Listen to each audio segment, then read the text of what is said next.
I'm really starting to believe that folk is living to emotionally manipulate and disregard the feelings of black women. And it is really sad. It is really, really sad. And I'm sorry that y'all have such a disdain for black women, that their pains and their traumas mean absolutely nothing to you and you have no empathy for us. But I'm going to keep advocating for us because I know that we deserve a voice, and I know that we also deserve our stories heard, whether you believe it or not. The thing that a lot of people don't realize when they're picking apart what happened between people like DDG and Hallie, people like Diddy and Cassie, and Meg and Torey, that's kind of dividing the sexes, is that women cover for men bad behavior and problematic issues all the time. All the time. This has been going on since the beginning of patriarchy, honey, and I don't see it slowing down anytime soon. But I do notice that more women are coming out and speaking the truth about their experiences, and are not holding back. And it takes an immense amount of courage to do so, because guess what? Let me tell you something. You do not get support as a woman when you speak up about any pattern of violation that you receive from men.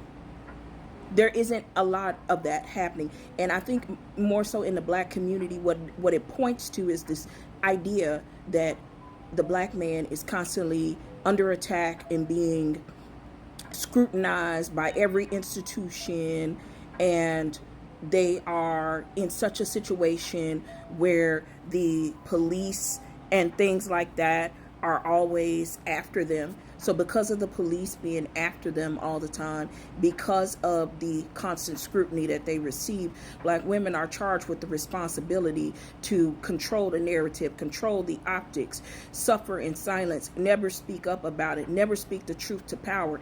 And that is an expectation of us, and it goes really far back. And the ones who I think is really horrible with it is like baby boomers. Gen X is, it's half and half, but boomers, oh my God. Oh my God. If you don't protect the optics of a black man, you are a traitor. They are ready to cut up your black card, honey. Okay? It will be declined. Okay? You will go to the cookout and get the most shade. So you go through hell as a woman to speak up about your lived experiences. And it is so fucked up that when we do speak up about our lived experience, we're gaslit.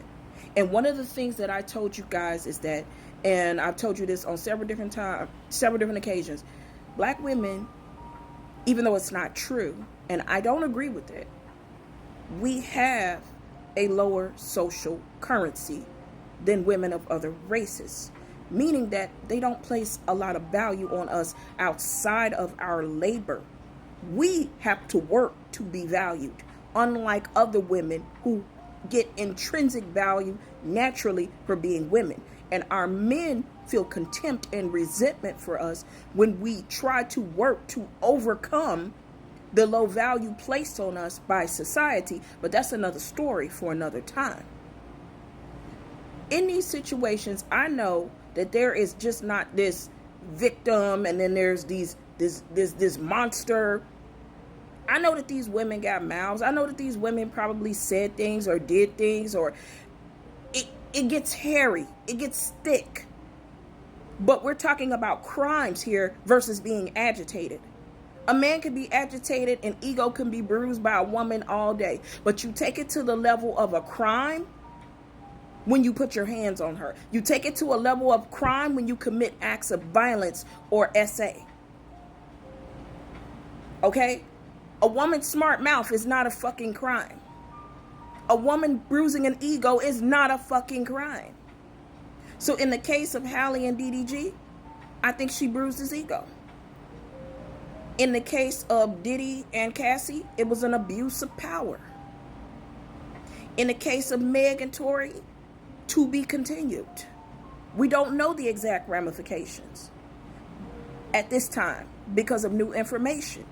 I'm open to being wrong, but I'm going to tell y'all this one thing. It's true, 100% true, that women often cover for men. Do not get that shit twisted. Have that firm in your mind. We do it all the time, and a lot of time it's to our detriment.